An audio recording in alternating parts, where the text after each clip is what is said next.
सिंहभूमि में एक बड़ा सा राज्य था। वहां का राजा बहुत ही विलासी था।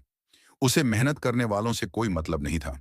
बस उसे ऐश आराम, सुंदर चीजें और अपनी इच्छा पूरी करना पसंद था। उसी राज्य में एक गरीब जुलाहा रहता था।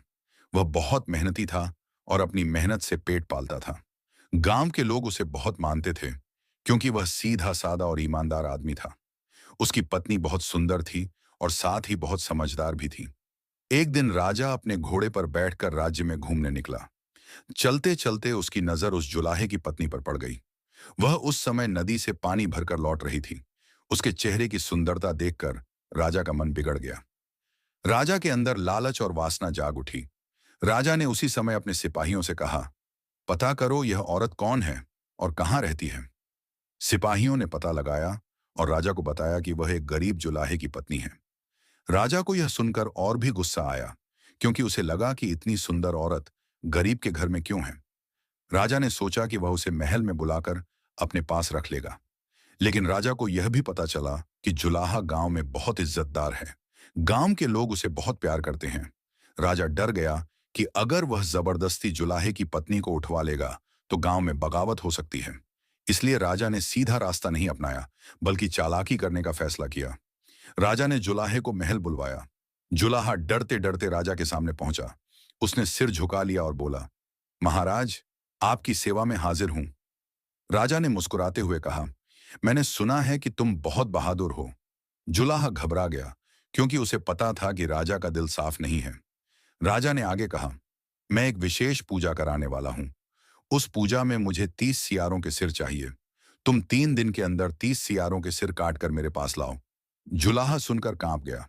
उसने डरते हुए कहा, महाराज, मैं गरीब आदमी हूं, मैं यह कैसे कर पाऊंगा। राजा ने आंखें लाल करके कहा, अगर तूने मेरा आदेश नहीं माना तो तेरा सिर कटवा दूंगा। अब जुलाहे के पास कोई रास्ता नहीं था। वह भारी मन से घर लौट आया। घर पहुंचा तो उसकी पत्नी ने उसका चेहरा देखा। वह समझ गई कि कुछ बहुत बुरा हुआ है। उसने तुरंत पूछा, क्या बात है, आप इतने परेशान क्यों हैं। जुलाहे ने सारी बात बता दी कि राजा ने 30 सियारों के सिर लाने का आदेश दिया है और राजा की नजर उसकी पत्नी पर है। जुलाहा बोला, राजा मुझे मरवा देगा और फिर तुम्हें उठा ले जाएगा। अब हमारा बचना मुश्किल है। पत्नी ने शांत होकर कहा, डरो मत, आप बस वही करो जो मैं कहूं। राजा का घमंड टूटेगा। जुलाहे को पत्नी की समझदारी पर भरोसा था। अगले दिन जुलाहा जंगल में गया। पत्नी भी चुपचाप उसके पीछे गई और एक पेड़ पर चढ़कर बैठ गई। जुलाहे ने जंगल में मिट्टी खोदकर एक बहुत बड़ी सुरंग बनाई, इतनी बड़ी कि उसमें बहुत सारे सियार एक साथ छिप सकें। फिर उसने पास में दूसरी सुरंग खोदने का नाटक शुरू कर दिया। पास की झाड़ियों में सियारों का मुखिया छिपा बैठा था। वह बहुत देर से जुलाहे को देख रहा था। उसे हैरानी हो रही थी कि इंसान जंगल में सुरंग क्यों खोद रहा है। आखिरकार सियारों का मुखिया बाहर आया और बोला, ऐ आदमी, तू क्या कर रहा है। जुलाहे ने घबराने का नाटक किया और बोला, तुम्हें नहीं पता, आज आकाश से आग बरसने वाली है। मैं बचने के लिए सुरंग खोद रहा हूं। मुखिया सियार डर गया। उसने पूछा, आग? लेकिन तू 2 सुरंग क्यों बना रहा है। जुलाहे ने कहा, मुझे बोंगा देव ने आदेश दिया है कि पहले दूसरों के लिए सुरंग बनाओ, फिर अपने लिए। इसलिए यह बड़ी सुरंग दूसरों के लिए है और छोटी सुरंग मेरे लिए। सियारों का मुखिया बोला, तू तो बड़ा नेक इंसान है। क्या हम सियार उस बड़ी सुरंग में छिप सकते हैं। जुलाहा बोला, हाँ, जल्दी जाओ, वरना आग गिरने लगेगी।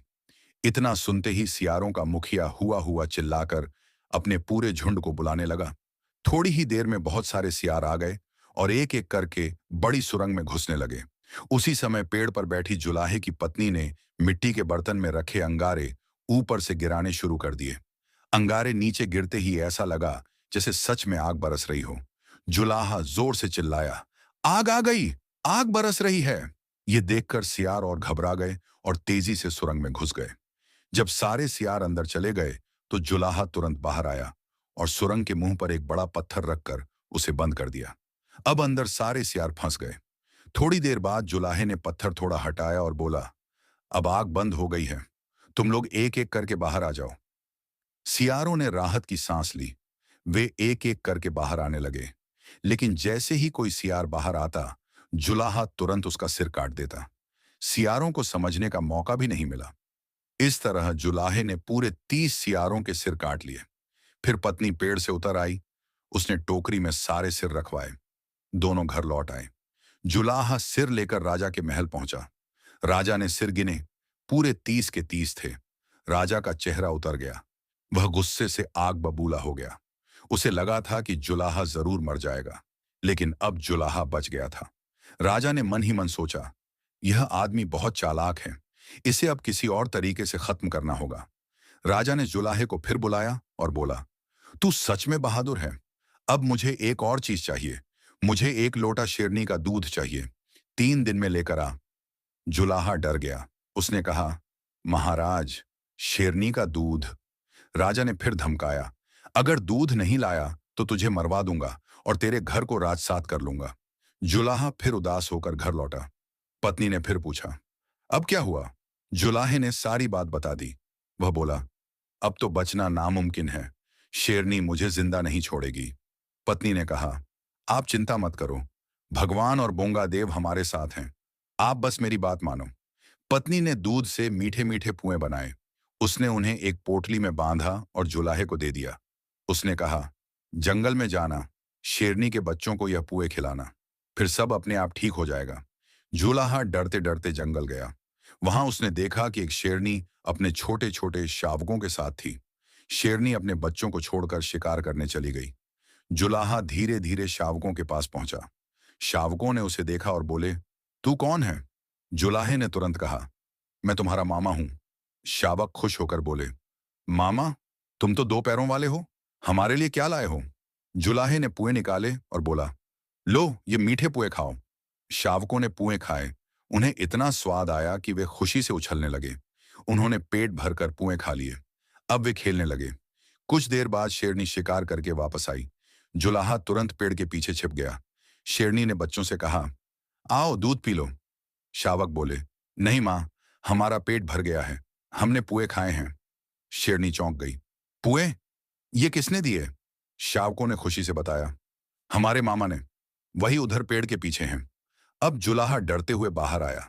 उसने हाथ जोड़कर कहा, माता, मैंने आपके बच्चों को भूखा देखा, इसलिए उन्हें पुए खिला दिए।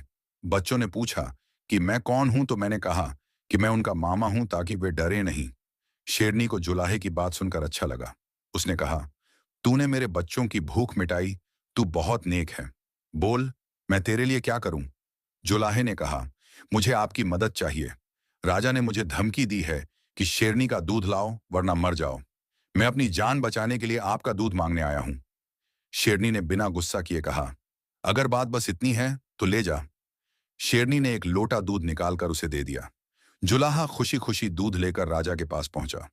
राजा ने जैसे ही दूध देखा, उसका खून खौल गया। उसे विश्वास ही नहीं हुआ कि जुलाहा यह भी कर लाया। राजा ने सोचा, यह आदमी तो हर बार बच जाता है, अब इसे जिंदा छोड़ना खतरनाक है। जुलाहा घर लौटा तो पत्नी ने कहा, अब राजा तुझे कभी चैन से नहीं रहने देगा। वह अब सीधा तुझे मरवाएगा, इसलिए हमें ही उसे खत्म करना होगा। जुलाहा डर गया, लेकिन राजा को कैसे मारेंगे? पत्नी ने कहा, राजा खुद अपनी मौत की तरफ जाएगा, बस उसे लालच में फंसाना होगा। फिर पत्नी ने जुलाहे को समझाया कि क्या बोलना है और कैसे राजा को फंसाना है। अगले दिन जुलाहा महल पहुंचा। उसने राजा से कहा, महाराज, मैं आज आपसे आखिरी बार मिलने आया हूं। राजा चौंक गया। आखिरी बार? क्या मतलब? जुलाहे ने कहा, महाराज, मुझे स्वर्ग जाने का रास्ता मिल गया है। मैं सशरीर स्वर्ग जा रहा हूं। वहां सुंदर अप्सराएं हैं, सोने के महल हैं और हर तरह का सुख है। राजा यह सुनकर अंदर से पिघल गया। उसके मन में लालच जाग उठा। उसने तुरंत पूछा, स्वर्ग? अप्सराएं? सच? जुलाहे ने कहा, हाँ महाराज, स्वर्ग में हर सुंदर चीज है। राजा ने सोचा, अगर यह स्वर्ग जा रहा है तो मैं क्यों ना पहले जाऊं? राजा बोला, हर सुंदर चीज पर राजा का पहला अधिकार होता है। स्वर्ग में भी सबसे पहले मैं जाऊंगा। तू मुझे रास्ता बता। जुलाहे ने डरने का नाटक किया। महाराज, वहां जाना आसान नहीं है। राजा गुस्से में चिल्लाया, अगर तूने रास्ता नहीं बताया तो अभी तेरा सिर कटवा दूंगा। जुलाहा बोला, जैसी आपकी आज्ञा। फिर जुलाहा राजा को लेकर जंगल में एक पुराने कुएं के पास पहुंचा। वह कुआं बहुत गहरा था। जुलाहे ने कहा, महाराज, इसी कुएं के रास्ते स्वर्ग जाता है, बस इसमें छलांग लगानी होती है। राजा लालच में अंधा हो चुका था। उसने सोचा, स्वर्ग में अप्सराएं मेरा इंतजार कर रही होंगी। उसने एक पल भी नहीं सोचा और कुएं में छलांग लगा दी।